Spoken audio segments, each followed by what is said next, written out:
Oh, someone gave me the broken. Is it Chief of P? I couldn't make it out. Chief of Patrol.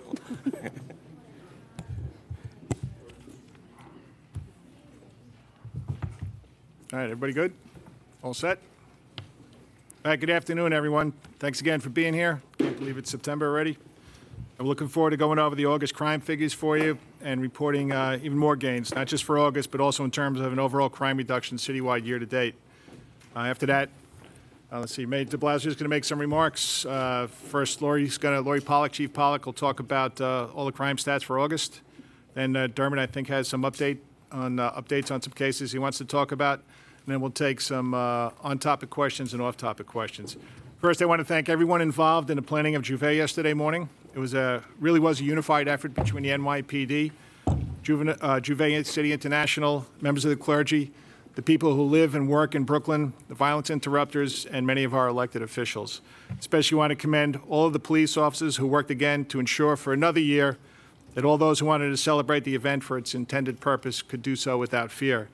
And as you know, thousands of people look forward to this annual celebration of Caribbean life and culture. But in the past, many also feared Juve because of the history of violence associated with the event. Last year, we successfully addressed those concerns with a time change for the start of the parade and with checkpoints. And this year, we built on that success. We added another checkpoint to help people get through the lines quicker, but just as safely. And overall, we had very good results. Our cops, during the 24-hour period prior, we had 11 arrests for firearms within the three precincts. I think it's the 7-1, the 7-7, and the 6-7, including one man who had an active parole warrant. Simply put, those people shouldn't have been on the street. And I can tell you this, the NYPD's precise focus on deterring acts of violence will continue to be the standard going forward for both events. Later on yesterday, the West Indian American Day Carnival stepped off at noon along Eastern Parkway. That, too, was largely incident-free, attributable, I think, to the close partnership of the NYPD, event organizers, community members, and certainly due to the tireless professionalism of our men and women in uniform. And it was, I don't know if you were out there, but it was unbelievably hot. Really was. I've marched in a lot of parades, but that was especially hot. I really can't say enough about our cops. I only had to be out there for a couple hours. Many of them were out there for over 12 hours. I want to thank them for the job that they did at the parade yesterday and for the job they did at Juve earlier that morning. And at its height, I think the parade had over at least they had at least 1 million spectators along that parade route. The event ended just before 8 p.m. and all pedestrian and vehicular traffic was reopened by about 9:30 p.m. I know the NYPD handles these large-scale events better than anyone else in our nation could, and I'm very proud of what we regularly accomplish. I'm even more impressed with the increasing level of assistance we receive from the people that we serve. Many people believe and know that things can be done differently here in New York City. Things can always be done more safely while still maintaining all that is great about these celebrations, and that's what makes our city so great. As we shift from summer to fall now and our city's children return to school tomorrow, it's important for all 8.6 million New Yorkers to renew their commitment to helping the NYPD keep safe every block in every neighborhood, and we'll continue to do that together by sharing the responsibility for public safety. Mr. Mayor? Thank you, Commissioner. Commissioner, congratulations to you, all the leadership of NYPD that's here with us, and most especially to the men and women of the NYPD. Of course, for the extraordinary efforts in the month of August, and we'll all be talking about that in a moment. But I want to amplify the work that was done yesterday. First of all, it was unbelievably hot. I was like you, only a few hours out there. Really credit those who were out there all day for the great work they did. But the outcome, when you think about over 1 million people gathered, and thank God, so little that happened that was problematic. Our officers did an outstanding job. This new approach to Juve, we now have 2 years under our belt. It works. We always will keep working to improve it. We're always going to be vigilant, but it's a new model that has really proven itself, and I want to commend everyone who was a part of putting that together. Also want to note, of course, today I signed legislation reauthorizing the speed cameras at our schools. And as is very clear, the intent of the council, certainly my intent as well, to get all those cameras back up and running tomorrow and then build out from there. We want more and more schools to be protected. And this is crucial for our kids. It's crucial for our families. It also allows the NYPD to do all the other work that it needs to do, keeping people safe, allows our traffic officers the opportunity to do the work that they need to do. These cameras are a force multiplier, and we need them, and I'm so happy they're back, and now we're going to get about the work of expanding them further. As we look at August, we continue what has been an outstanding trend, of course, continuing to be the safest big city in America, continuing to match or exceed the record from last year. And I remind everyone that 2017 was a miraculous year in the eyes of many. It was a year that was supposed to be unbeatable. Right now, in a number of categories, NYPD is actually showing that even the unbeatable year can be beaten. And we're on pace to match or exceed 2017. You're going to hear the numbers from Chief Pollock, but a couple really stand out to me. At the end of August, year-to-date, crime is down 1.2% overall. Shootings down year-to-date 3.6%. And the month of August 18 versus August 17 for the month of August, shootings down 8.4%. So, we all remember the concept of the long, hot summer, and we all looked with a certain dread towards July and August. Well, what the NYPD has done in August of 2018 to actually take shootings down even further is extraordinary. Also, all of this continues to be done with fewer and fewer arrests. And I think this is an example that the NYPD is achieving that's really going to resonate not only in the communities of our city, but well beyond our 5 boroughs, because we're proving there's a better way to police. And I give tremendous credit to everyone up here for that. Arrests down year-to-date 11.4% compared to last year. That's over 20,000 fewer arrests year-to-date, while achieving even better results. So that's extraordinary. So I'll conclude by saying, I'll just say a few words in Spanish, but I'll conclude by saying we have not sacrificed fairness in our effort to make the city safer. We've in fact embraced fairness, and that is what has made the city safer. And we continue to see that with fewer arrests and more safety. Just a few words in Spanish. A pesar de los desafíos, nuestro Departamento de Policía sigue haciendo historia. El mes pasado, el NYPD llevó el crimen y los arrestos a niveles históricamente bajos. No solo estamos mejorando la seguridad en la ciudad grande más segura del país, cada día somos una ciudad más justa. With that, we'll turn to Chief Pollock for update on the numbers for the month of August. Thank you. Good afternoon, everyone. This summer was the safest summer on record. We saw the lowest August number of overall crime, finishing 34 fewer crimes than last August, and over 1% down for the year, or 737 crimes. Within those crimes, there are some increases we will discuss and some significant decreases, particularly overall crime in housing is down over 20%. That's 378 crimes versus 482. Year-to-date, at the end of August, we are up 4 murders, 195 versus 191. At the end of August, we are plus 6 murders for a total of 23, up from the 17 murders we saw last year, which was the lowest August on record. Although we are up 6 murders, 23 is the second lowest number for any August, and 2014 was the third lowest when we saw 31 murders. The borough of Manhattan saw the increase in August, 5 murders versus 1, with no common location or motive. The Bronx, where we saw an uptick in murders earlier this year, is down in overall crime and shootings more than 7%. The summer months in the Bronx saw a marked decrease in murders, 12 versus 19. All these gains are from proper deployment and the hard work of the police officers and detectives working 24 hours a day, 7 days a week in the Bronx. Citywide, to put this July and August into perspective, this is the lowest summer on record for murders. A total of 48 murders between July and August, which is 7 fewer than the 55 murders we saw last July and August. We also celebrate that not celebrate, but we are at the lowest shootings for any August, 76 this month. It's the lowest August on record. Last year was a record-setting August with 83 shootings, so that number has been reduced by 7. The last 2 years are the only time we have seen double digits in August, and I find it amazing that just 2 years ago, in 2016, we had almost twice as many shootings with 145. In July, we did face some challenges in northern Brooklyn where there were pockets of gang-related violence. The borough of Brooklyn went from 43 shootings in July to 28 shootings in August, another remarkable decrease. We focused our efforts on the few who commit the majority of crime. We tamped down gang violence by using varied approaches. One successful approach has been Ceasefire, which is a collaborative deterrence program where the NYPD works with our law enforcement and non-law enforcement partners like clergy, community leaders, and social services to offer housing assistance, employment, educational opportunities, and resume building to incentivize gang members to end the violence.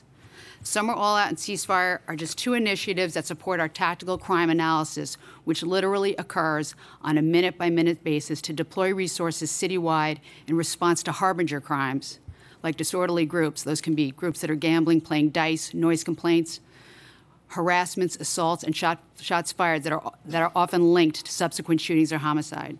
Because of this precision policing, we are down 19 shootings for the year and down over 50% in shootings in housing for August, 10 versus 21. As far as rapes, there were 150 rapes reported this August compared with 123 in August 2017. Of these 153 incidents, 122 occurred this year and 31 in prior years. That 122 is actually lower than 4 of the 5 previous years, second only to last year's 104 same-year occurrences. Over 90% of rape complaints involve an offender who is known to the victim, whether it's domestic or acquaintance. Since our The Call Is Yours campaign, calls have increased to the rape hotline and people seem to feel more empowered to come forward.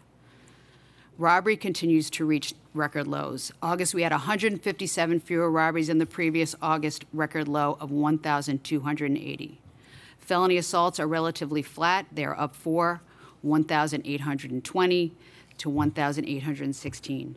Burglary is also at a record low, a tie with last August at 1,050 burglaries for the month. Grand larceny is up 59 crimes. The increase is being driven by theft from mailboxes known as mailbox phishing. This is a somewhat preventable crime. When you place your mail in the mailbox is important, and how you write your checks is very important with what type of pen you use when you are mailing checks or other forms of payment. GLA auto theft saw an uptick as well in parts of Queens and Upper Manhattan. As discussed every month, cars are being stolen while they're left running, but the month of August, motorcycles and scooters are being stolen off the street. So that's my crime brief for August. All set? Yep. All right, thanks, Lori. Dermot, you have some cases you want to talk about? Just in general, I'll bring you up to speed on a couple cases that I'm sure will come up. On this past Sunday, September 2nd, at approximately 9 p.m. at 110 Reed Street, we had a female, 15 years of age, fall from a 10-story window, ultimately to her demise. At this point, what we know about this incident is we have approximately 15 people in the apartment. She was left home, invited some friends over for a gathering. At some point during this gathering, one of the individuals left their phone in a room. It was not the individual that ultimately fell to her death. Left the phone in a room, and that room was locked. Attempts to get into that room were met with negative results, and at some point the individual, 15-year-old, climbed out of a window along a ledge in an attempt to get into the other room. Ultimately, the 15-year-old fell, was pronounced DOA at the hospital. At this point, it's an active investigation, but I'll stress at this point, all indications are it was just what I outlined, a tragic, tragic accident, and our thoughts go out to the family. Second incident I'd like to highlight is this past Wednesday, August 29th. Within the confines of Brooklyn, we had an incident where an 11-year-old child, asleep in her room, was the victim of a sexual offense. I just want to commend the men and women of Brooklyn Special Victims for their speed and really efficiency in this case in bringing a predator to justice as quickly as they did.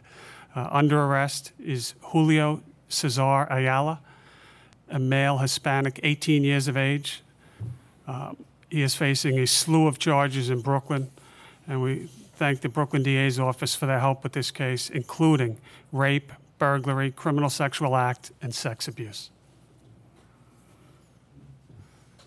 That's it. All right. Questions about crime, on topic on crime? on the monthly statistics, right?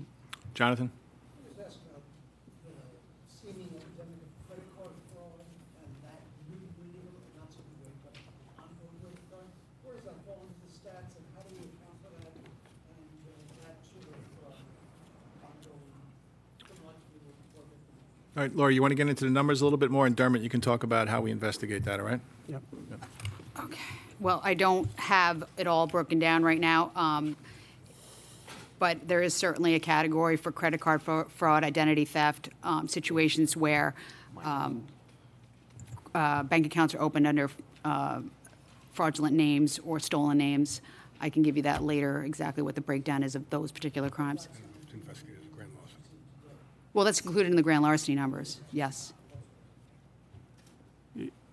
Yeah, Jonathan, the biggest crime that you talk about there really is the grand larcenies. I mean, it can spiral out into some other ones, but the biggest one is the grand larcenies. When you talk about the world of checks, fraud, taking over accounts, credit cards especially, I mean, it's a complicated crime. A couple years ago, we staffed the Detective Bureau Grand Larceny Division with a number, and it's quite a number of detectives that really, at the state level and the federal level, work on task forces to combat just this crime. We've said in this meeting a number of times that we've seen over the last couple of years gangs really get into this area to really sometimes generate money, which then that money can be used to purchase guns, and then that fuels the violence. So we are very much on top of this crime, but it remains, when you look at mailbox phishing, this is just something in the last year or so, I would say, that really, it's been around much longer than that, but it's definitely become one of the crimes of choice of late by these gangs. Tony? Chief Pollack, the Bronx had been through this year, a particular problem with homicides and other crimes, but you seem to have tampered down certainly the homicide rate increase. You mentioned Operation All Out was contributing to that. But when All Out ends, it's going to end at some point, I suspect soon. What are they going to do to keep the pressure? Again, we'll analyze, we'll look at those harbinger crimes, like I said, where they're occurring, shots fired, where the concentration of those are, different variables, and we'll redeploy according to that. So it's a 90-day temporary assignment. It will be ending sometime in September, as it has for the last, I think, 4 years. So during the summer months, as you know, Tony, doing this job for a long time, that's when the numbers, especially the violence numbers, have gone up in the past, and that's why they're out there. So once the fall hits, the street violence usually goes down, and we'll pay attention to it. If we need to put more uniforms on the street, we'll do that. Regarding Juve, do you have an estimate of how many people were at the Juve event this year and last year? And then secondly on Juve, one of the problems you identified last year after the event was bottlenecks at checkpoints.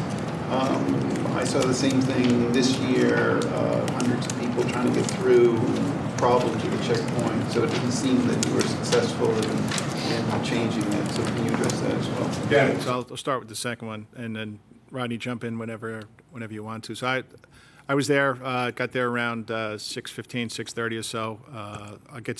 We had an estimate from operations as to the number of people that attended the event, but there were thousands of people on the street when I was there. As far as the checkpoints, we added one. I know it's a bit of an inconvenience for people to go through those checkpoints, but once they get through them, we can ensure that there's a safe event on the route, and I think that was a success this year. Thank you, Commissioner. I just want to take advantage of this opportunity to thank the men and women in uniform. It was a very long day, very hot day, and the effort that they put forward to make sure it was a safe event for all the Caribbean individuals that participated, I thought was remarkable. And yes, there is a little bit of an inconvenience that comes along with the checkpoint, but there's a reason behind the madness. And the most important thing is we want to make sure that the event is safe for everybody that's attending. So overall, I thought it was a successful Labor Day festivities. And if you look at some of our other events, New Year's Eve, we utilize checkpoints, and every once in a while, especially during the crush, those hours between 9 and 11 o'clock. There's a backup there too. So I think it's an inconvenience, of course, but I think it's necessary. Yep. On the numbers, you said you would be able to give me the crowd. Now, see if operations has an estimate. All right, I'll get back to you on that. On Juve, I know you were mentioning the successes, but there were some complaints on social media about people who felt there was too strong of a police presence or floodlights that they felt were unnecessary. Is that a balance you're trying to strike between finding the right approach, or do you think the method that you took was spot on? No, it is a balance, and it's not. This is not a unilateral decision by the NYPD to police this event like this. We work in conjunction with the electeds. We work in conjunction with Juve International, with the clergy to make sure that this is a safe event. So, this is in 14 and 15, if I'm not mistaken, there were some pretty serious crimes. What's the price here? All right, we do have to strike that balance, and I think we did that this year. Yeah, I just want to add to that. We're always going to focus on safety, and the benefit of the doubt is going to go to ensuring a safe environment. So I would much rather have too many officers than too few, too much lighting than too little.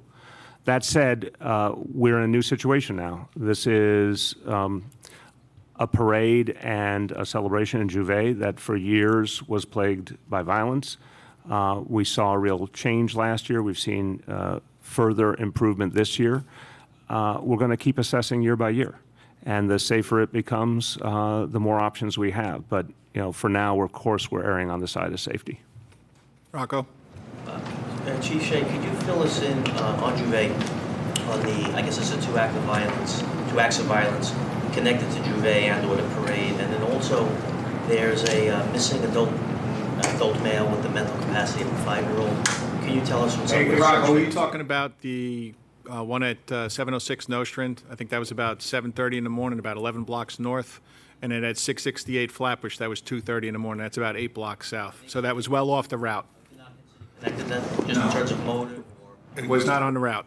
I mean, it's any night, unfortunately, in parts of the city, there is violence. And I think to control the route, I think the men and women of the NYPD did a great job. Dermot? Yeah, Rocco, and I'll just give you in the confines of the 7-7 precinct at about 7:30 in the morning, roughly 706 Nostrand Avenue. At this point, it's still fairly fresh, but at this point, if I was going to put a label on it, indications are it's probably narcotics in nature. We had an individual on a bike, and then we had an individual on foot. The individual on foot they are together, is the one that actually fires in this incident and strikes another male. So again, blocks, good distance away from Juve. I wouldn't put this in the category of Juve at all. And there was a quantity of crack cocaine recovered at that shooting. What about the missing male he was talking about? I'll have to get back to you on the missing male. All right, so August crime stats were done? So no? Okay. Dean? We were saying this is the safest summer. Can we go back over those murder numbers and shooting numbers for the summer? And are we just looking at July and August and not June in those numbers? We can go over those again. July and August was 48 and 55 last year for July and August. Those are the murder numbers. So in August, we had an increase in murders, am I correct? So last month, did we have a decrease? Yes. Lloyd, just do July 18 versus 17 and do August 18 versus 17 and then do the both. The numbers are lower on the whole, so.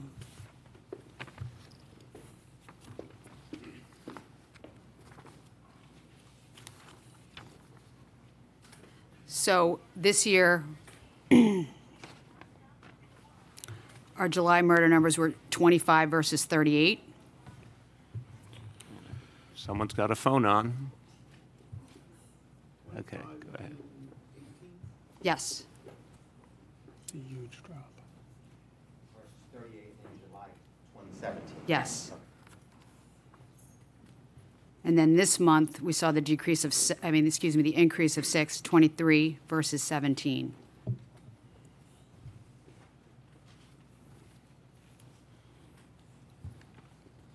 Hey, Dean, if you want me to drill down a little bit more, I can go from Memorial Day to Labor Day. If you have. Yeah, I got it. 18, it's 84 murders. 17, it's 85. That's -1, in case you didn't want to do that in your head. All right. 18, for shootings, it's 257. In 2017, it's 261, so it's -4. Your message to the people of the city, because obviously people still have this notion when they watch the news or, read articles, they think New York City is crazy. They still feel that way. But you're saying this is the safest summer we've had on record. What's your message to New Yorkers? And this is something every month I think I speak about this. It's about the reality of safety in the city and the perception of safety in the city. So if I live on a block and there's a violent crime, maybe not too far away from me, I don't feel safe. Or if I see on the news, and that's your job, is to do that there's a nasty homicide or a number of shootings, then I don't feel safe. But the reality is that these numbers, we haven't seen numbers like this since the 1950s. But it's up to us, the NYPD, and many other people in this city to let people know that things are well, and the cops are doing well, and law enforcement, federal law enforcement is doing well, and the prosecutors are doing a good job, the local prosecutors in the southern and the eastern district, so things are going in the right direction. Can we do more? Of course we can do more. Solon? For the chief, wondering in terms of the 15-year-old that felt her death in Tribeca, she was underage, and it sounds like this was a house party of some sort. So are you considering any charges for parents or any of the adults that may be attached to that apartment? Yeah, Zolan. So I think the immediacy, the priority in this incident, obviously, was, did we have a crime here? Did we have a homicide, or did we have a tragic accident? That was the immediacy of the incident. Once that's put to bed, there will be some other issues looked at, including just what you said. But I'll tell you that we are working closely with the Manhattan DA. I wouldn't rush to judgment on that. I think that family has been through more than any parents want to go through, and we'll balance out any decisions we make as we go forward. But I would lean away from what you were just suggesting. Burglaries are about even. Yeah. Well, You may not have heard this, it was read out, but what is the year-to-date on rapes this year and last year?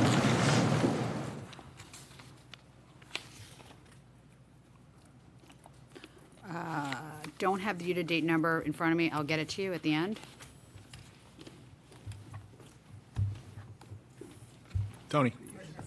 Are you still on track for releasing the sentiment meter data in October? And sort of a related question to that is, with so many NCOs and sector cops out, is the sentiment meter process somewhat redundant? Because you should have cops out of this big engagement, the sentiment of people. No, but we don't. I mean, this is why we engaged in this project in the first place, because we don't want it to be anecdotal. We want it to be, some survey research. And will it be done in October? That's what we're shooting for. But we want to make sure that the numbers are right, and we want to make sure that our precinct commanders know how to use it effectively, and we incorporate it into CompStat. So, I mean, we get feedback, obviously, from the NCOs, the sector cops, the response cops, from the precinct commanders, but it's good to see that information is done in a scientific way. Rocco? Do you have any early marijuana summons numbers in the first 4 days? As a matter of fact, I do. Thanks for asking that question. So obviously, arrests are way down for the 3-day period since this started. In 2017, we had 118 arrests for marijuana. In 2018, it's 21, so it's down significantly, down 82.4%. Summonses are also down. In 17, we had 143. In 18, it's 111.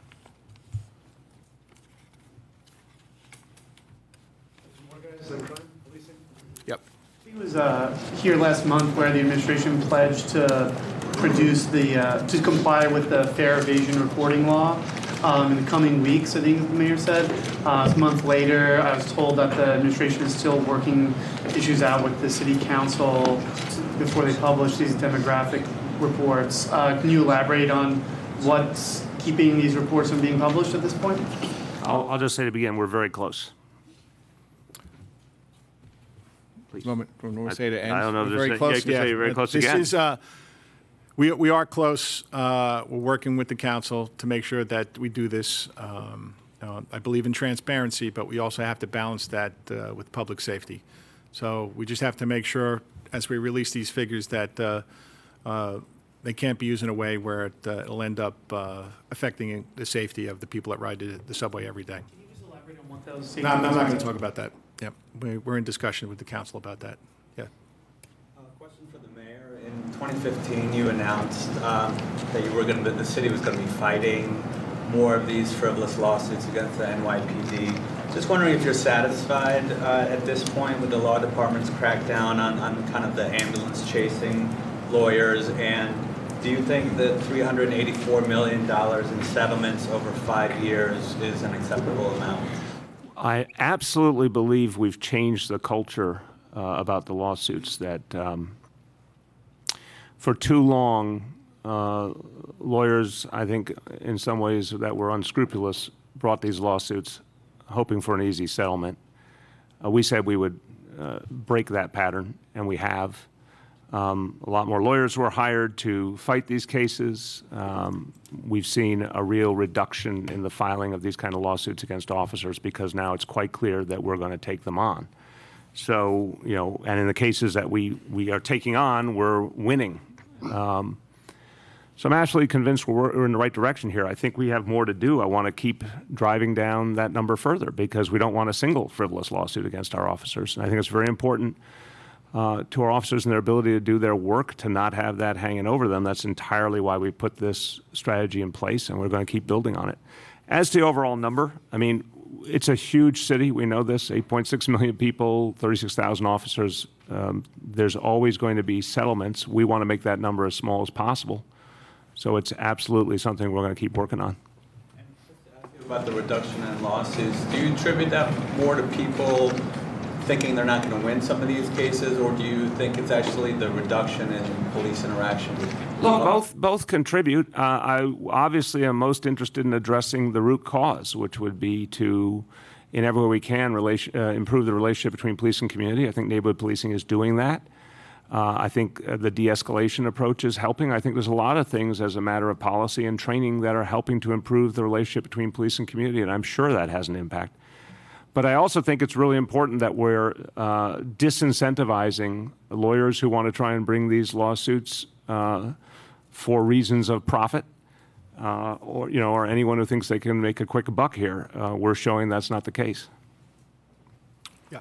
I have a question, I guess, for the mayor and the NYPD. Is there an update on the placard abuse report? I know back in July you said it was soon, and I don't know if you have any update on, I guess, that. No, you're right. I said that then, and soon in this case means getting real soon, because I've been demanding sooner. I have been demanding both an update, but more importantly, the next phase of our plan, and we'll be announcing that shortly. What would the next phase of the plan be necessarily? More crackdown. Cracker downer. Yes, that's a quote.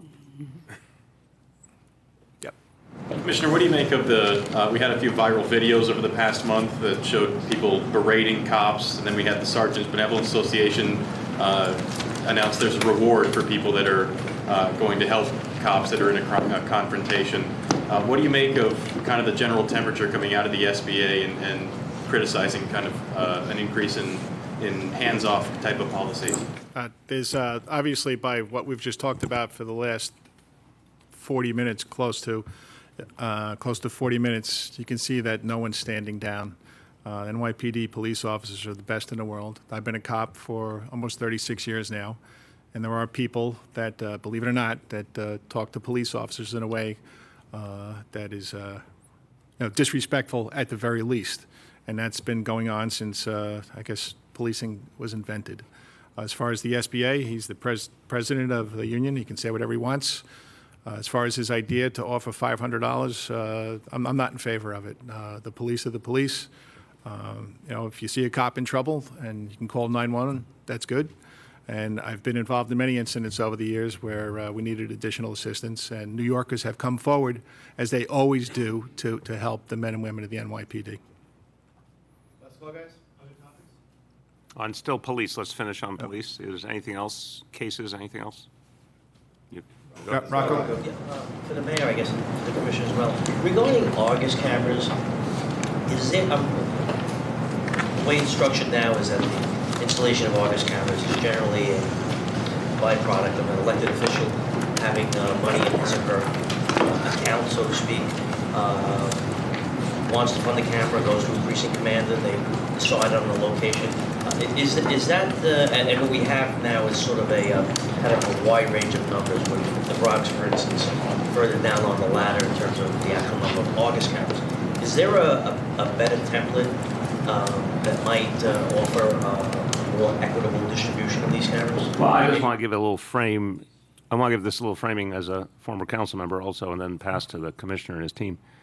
I think it's important to put in perspective, the city council has a variety of areas where they provide value-added parks, schools, public housing. You know, the notion there is that council members look at particular needs in their community and want to go above and beyond what is in the city budget already.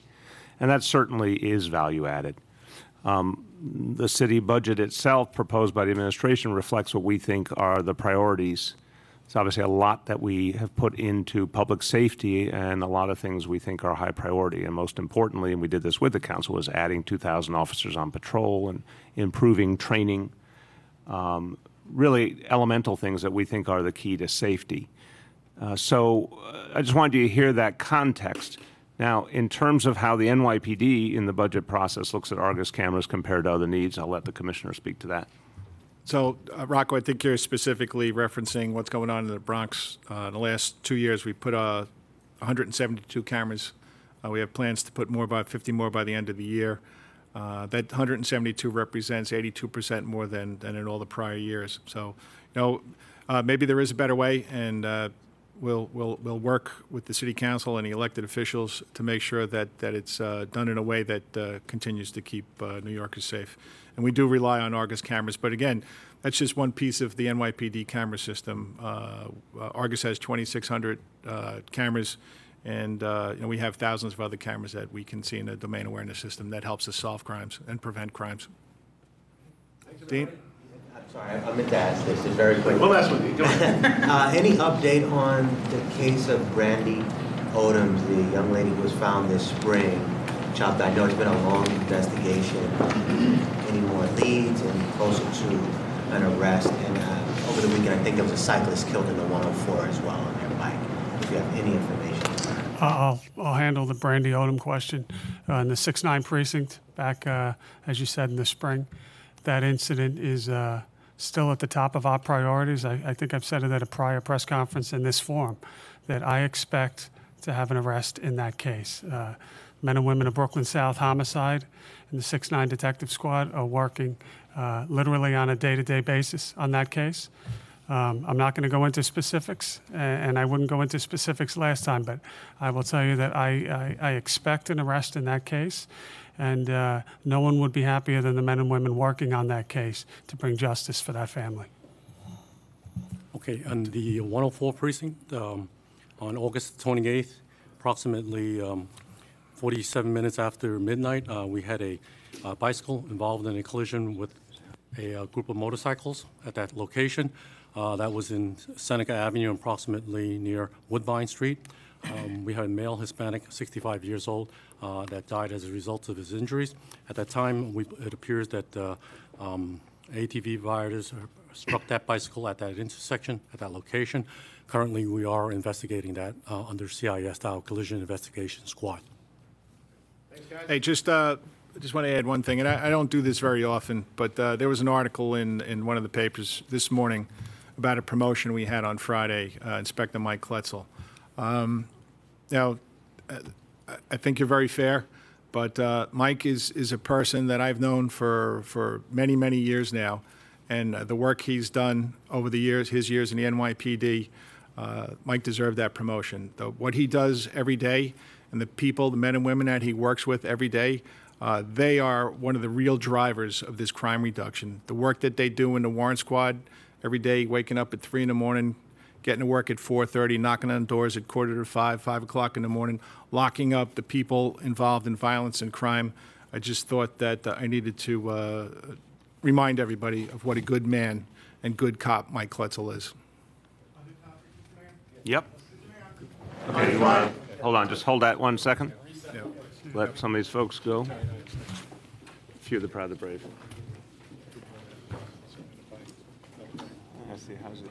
Going, now's the time for staying. There's a little bit of hair showing. Yeah, let it grow out. Let it grow out. Oh my God, you're like, But it's all coming in white, though. like a hippie. You're like a hippie out there. Oh, I gotta. Want to see a photo of me when I was a hippie? No way. Yeah. Back in What's 1988, when this? he was going to jump. So I had to talk to him for like 45 minutes. How high up was he? 7 stories. Oh, yeah. And you got him down? Yeah.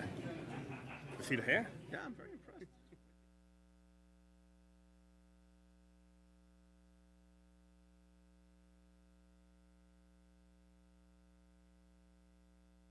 That's score one for I good, found guys. it. I just found it online. That's very good. Congratulations. Okay, yes, sir. Friday, the city announced that it would remove a protected bike lane on Dyckman Street in Inwood, which I believe is the first time in the Vision Zero era that a protected bike lane has been removed.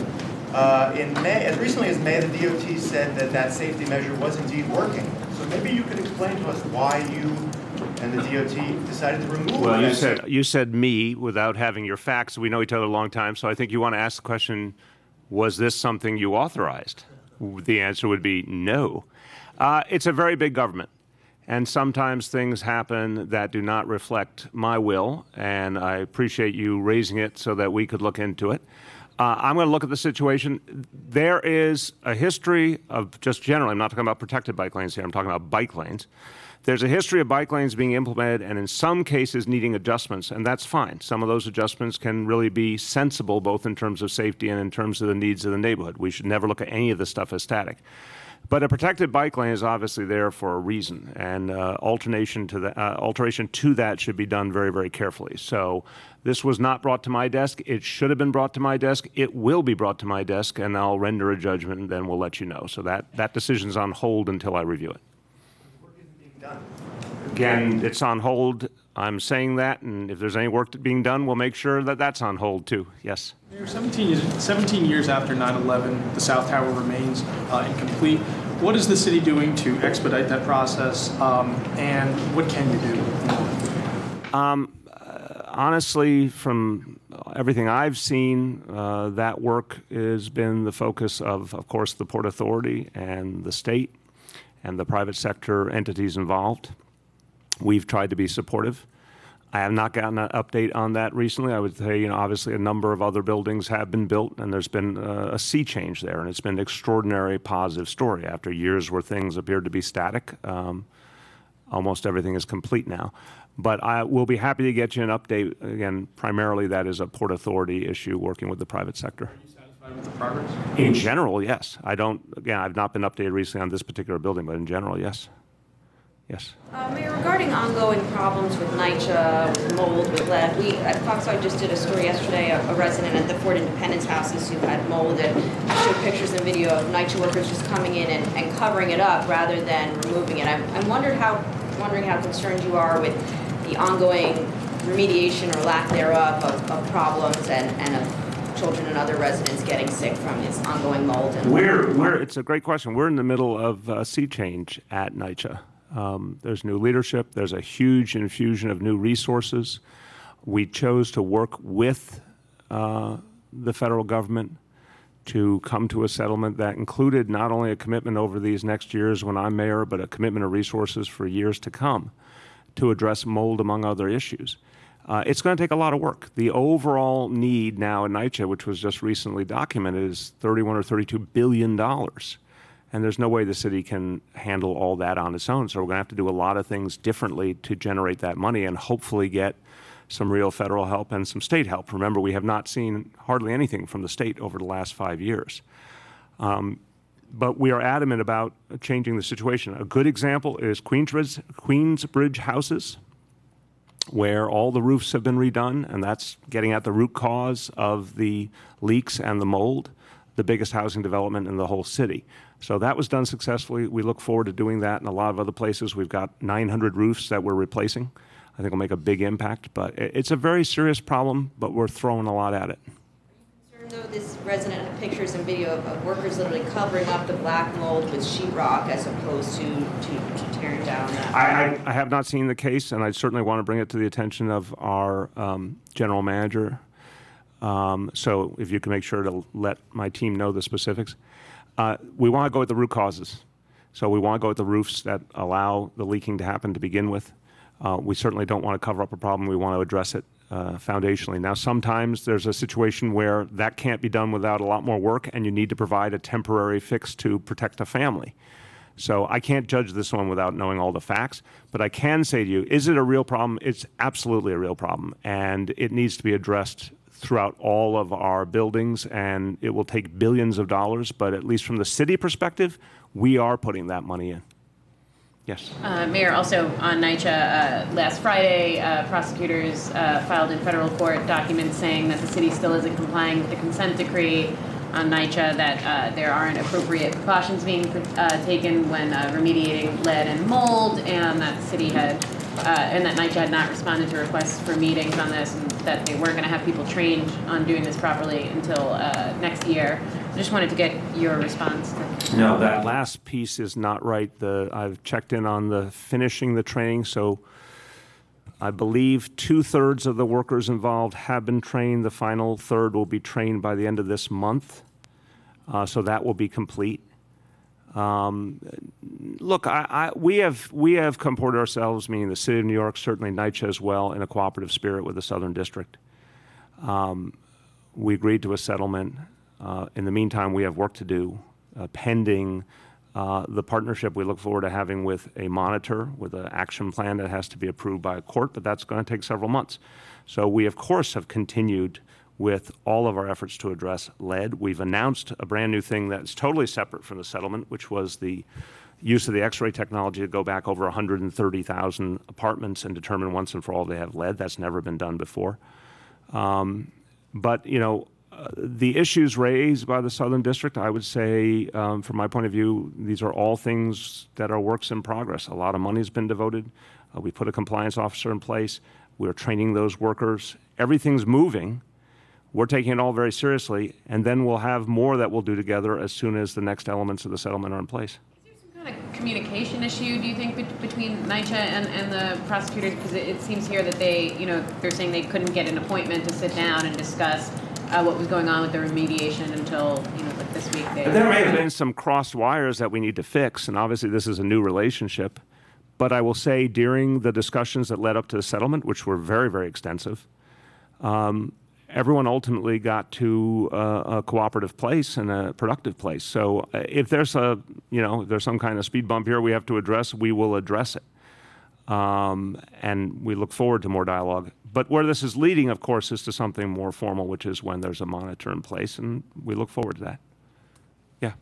Now that the Soundview and Lower East Side ferry routes are up and running, do you plan to bring Staten Island into the NYC? As I said, that's a decision we'll make by the end of this year for all of the other sites that have been proposed. Staten Island, there's several different options, Canarsie, Coney Island, you name it. We're going to be looking at all of them, and we'll have a decision by the end of this year. Particular sites that you're looking at on Staten Island? Well, as you probably know, we looked at some sites on the South Shore with the elected officials. Each had advantages, but also real problems. So we've said to the elected officials we'd like their ideas on other sites. EDC is looking for other sites. Those are all going to be assessed, but we'll make those decisions by the end of the year. Yeah. There's a report out today from a group called the Housing Rights Initiative that says there's $1.5 billion in uncollected fines, real estate fines, quality of life fines, going back to fiscal year 2010. And I wanted to... Well, I'm sorry, help me out on what kind of fines? They're from Department of Transportation, they're from Department of Sanitation and Department of Buildings, amounting to $1.5 billion. This report also looked specifically at the Kushner companies and cited $500,000 in uncollected fines. I just wanted to understand how that could be possible and what's to be done. I want to see it before I respond. I appreciate the question. That's obviously a serious issue, but I don't know if those numbers are accurate. I do know there's a constant effort to collect fines. I know Department of Finance has done some really good work, in particular in finding ways to get people to pay who were not paying as well as they should have before. But this is a problem always in government, to get people to pay promptly and to make sure they pay fully. Let me get a look at that, and then we'll have a formal response to you. Yeah. Can I ask you about your reaction to First Lady McRae endorsing Zephyr Teach Out? Yeah. And do you plan to endorse her or anybody else in the AG race? So as to me, when there's obviously an example of the modern couple and two people who have two independent lives, and Charlene is going to speak her mind and do what she believes is the right thing to do when it comes to political matters. My statement remains the same. I'm going to, by definition, at some point this week, certainly by the end of the week, decide what I'm going to do in the outstanding races. And I'll make that public at the time, but I have not made that decision yet. As to her decision, look, I think she laid out her reasons, and they're very consistent with her values. That you guys discussed? We always discuss things, but again, I don't think this is a foreign notion anymore. You can have a couple that's very close, and we certainly have a partnership in terms of governance, but Charlene comes from a very strong political tradition of her own, and she's been, an activist for many years, and she has strong views and strong values, and she said that she might run for office herself. So I think it's the right time, that if she wants to make an endorsement that's different than what I want to do, that's normal, that's fine. And here's an instance of it. It may not be the last one. So, but I think she's articulated her reasons, and they fit who she is. Please.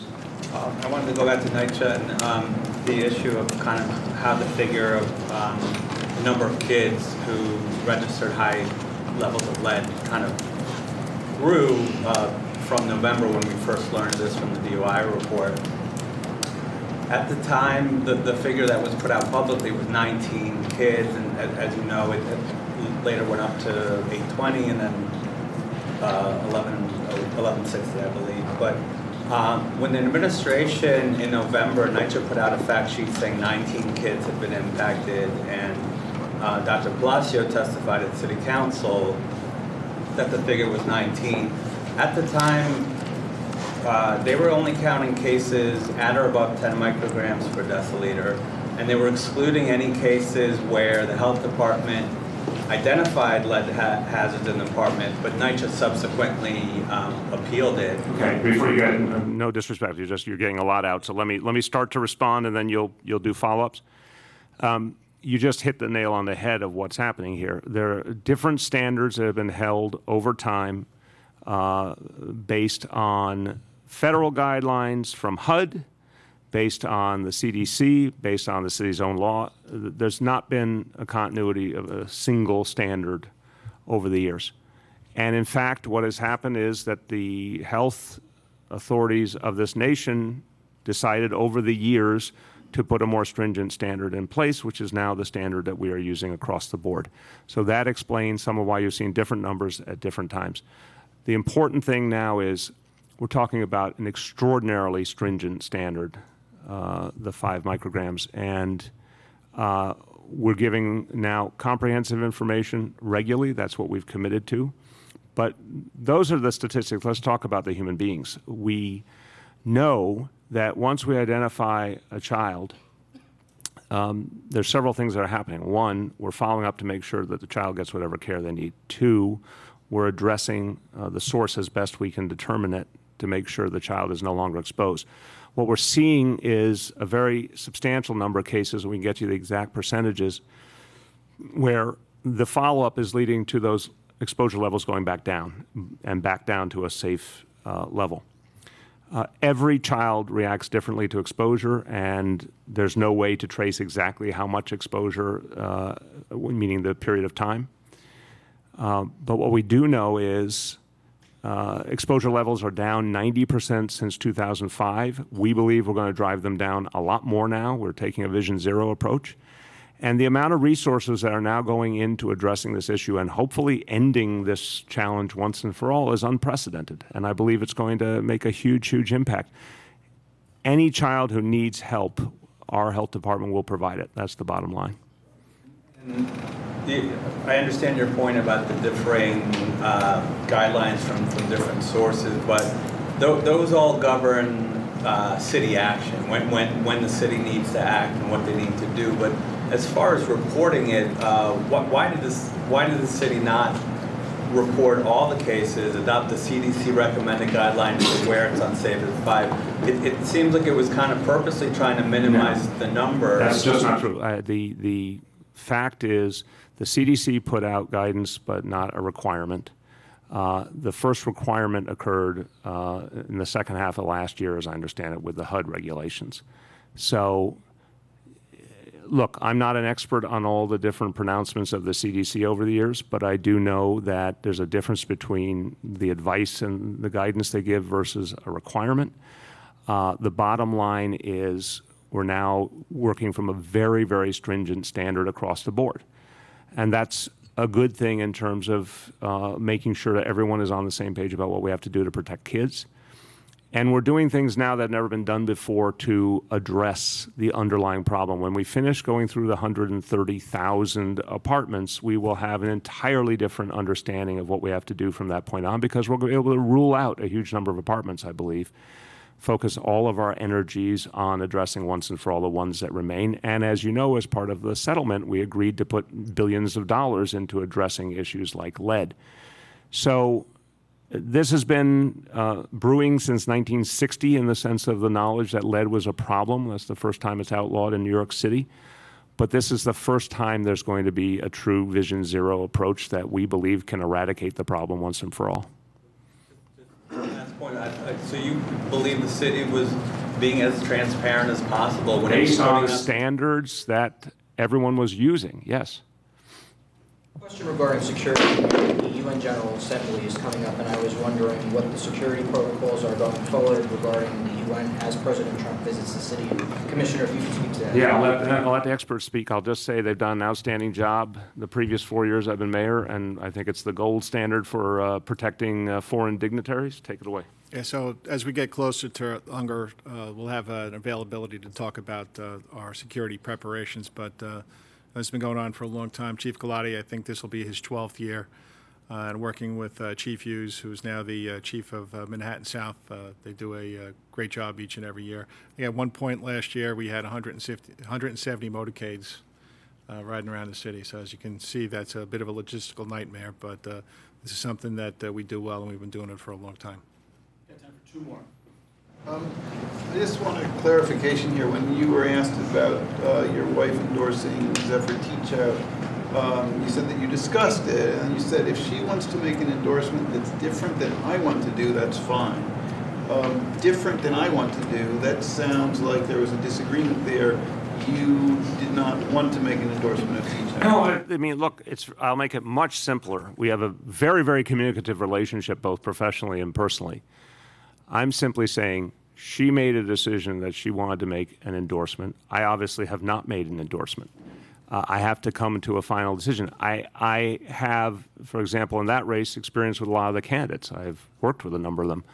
I have to decide if it's something I feel I should get into. She made a decision that it was right for her to get into it. That's all I meant to say. To endorse, not Correct. the content of who. Yeah, that, again, if she looked at 4 candidates and said, I really feel I need to endorse one, I look at 4 candidates and I say, there's a lot of good candidates. I have to decide if I want to get into it at all. Expect that from you. As I said, this week, certainly by the end of the week, because it's getting close to the election here, but at some point this week I'll make the final decisions and we'll announce them. Yeah.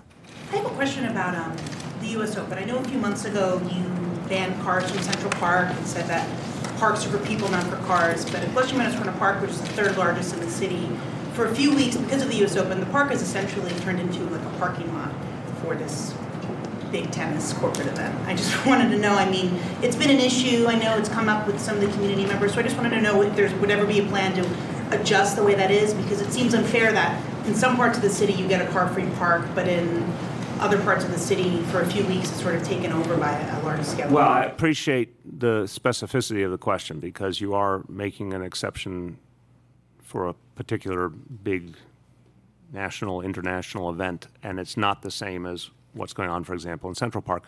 Look, it's a fair question. I will say to you, I always have a standard I hold, and I try and be open about it.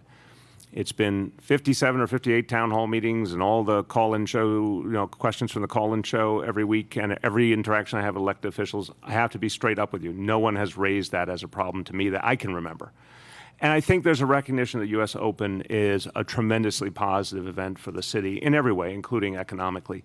So I think it's just an apples and oranges situation. It's very fair to say, do we believe it's worth it? Well, obviously, as a matter of policy right now, we do. But if there is a concern about the number of cars during the U.S. Open, I'm happy to look at it. It's just the first time I've ever heard it raised to me. The community boards around the area have complained about it. I'm literally saying it's the first time I've ever had it raised to me. And again, I talk to elected officials, I do town hall meetings. I just don't remember it ever coming up, but I'm happy to look at it. Okay, I'm going to get this group and we'll be done. One. So we learned that the the city's three-year deer vasectomy program is running more than $800,000 over budget. And the Parks Department thinks that additional maintenance will be needed after the third year of the program. How much more are you willing to spend on this program, and are you willing to go into a fourth year if the Parks Department determines that's what's needed? Look, we believe it's working. The population, the deer population is going down. We believe there will be a greater decrease soon as a result of this approach. If it continues to play out the way we hope, you're going to see greatly reduced deer population long-term in Staten Island. That's worth a substantial investment. So, we'll stick with it. I can't put an exact dollar figure to it because we have to see what happens. But at this point, we have no plans to change the approach. And if it costs more than originally projected, I'm sorry about that, but sometimes that does happen in life. Bottom line is, as a strategy, it is working and it's worth the investment. There are real health and safety ramifications to reducing the deer population, so we intend to do it. Okay, last two, go ahead. Mayor, just to go back to the endorsements, can you give us a sense of sort of what's weighing on you here as we get closer and closer to as you pointed out yourself, the election's pretty soon. These are people you know pretty well. I mean, particularly in the governor's race, Cynthia Nixon and Andrew Cuomo are two people you know very well and have extremely different relationships with. What's the holdup in making a decision between the two of them? I understand why it's your job to try and dissect my thinking, and I'm going to not be able to help you on this one. There's a lot of factors I have to go into, and I have to think about, a lot of things, including all the ramifications for this city. That's my first responsibility. So I'm continuing to do that, and I will come to a decision this week, and I'll tell everyone what it is. Should read into your comments about the debate last week in which you sort of heaped praise on Cynthia Nixon and called her a great person and called the governor desperate. I call them like I see them. I mean, I thought I was responding to a single debate. I'm not sure why there was only one debate to begin with, but I was responding to a single 1-hour debate and really was struck by what I saw. I thought for someone who had never debated in her life, particularly Cynthia did an extraordinary job and she raised a lot of important issues. And I was surprised at the governor's tone. But the bottom line here is, I will respond to each situation as I see it. I'll respond to what I see the campaign doing in terms of the impact of this political campaign on the discourse in the state. I think one thing we can say for sure is that this primary has been very productive as an airing of different views in terms of the future of the state, in terms of the future of the Democratic Party. It's been a positive experience, and I think a necessary one. And I think you see this happening all over the country, that there's a lot of change in the air, and this primary is an expression of that. But also, it's probably had some very immediate impacts. And clearly the change that we see in terms of the state Senate and Democrats in the state Senate being reunified is one thing you can directly relate to the fact that there was a gubernatorial primary. Maybe things would have been different if there wasn't a gubernatorial primary. So I'm glad there was one. But as to where I stand, I just got to finish processing that, and then I will certainly speak to it. Last call. So Mayor, I want to ask you about the city's organic recycling program. We had a story today showing that you had said that there would be a mandatory program implemented by this time. That hasn't happened because of a lack of funding. Do you still plan to budget for that in the future, or what's the status of that program? Yeah, no, we believe in it. Look, this is, as you know, an incredibly important goal.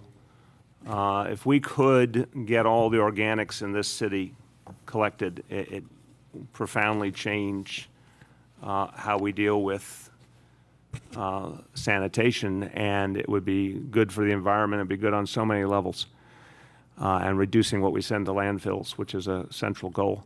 But it's a very tough goal. Everything with recycling is, and so we found it's going to take more than we thought. We're coming back with a new idea of what it's going to take, but we're committed to getting it done. It'll take longer than we hoped, but I believe we'll get there. A budgetary priority of yours in the upcoming? Oh yeah, here's how I'd say it simply. We've got to get there. In this last budget, we realized there were greater challenges than we had originally thought, and we realized it would take more time, certainly, and probably more resources, but we've got to get there. We just got to find a way to make it work. Thanks, everyone.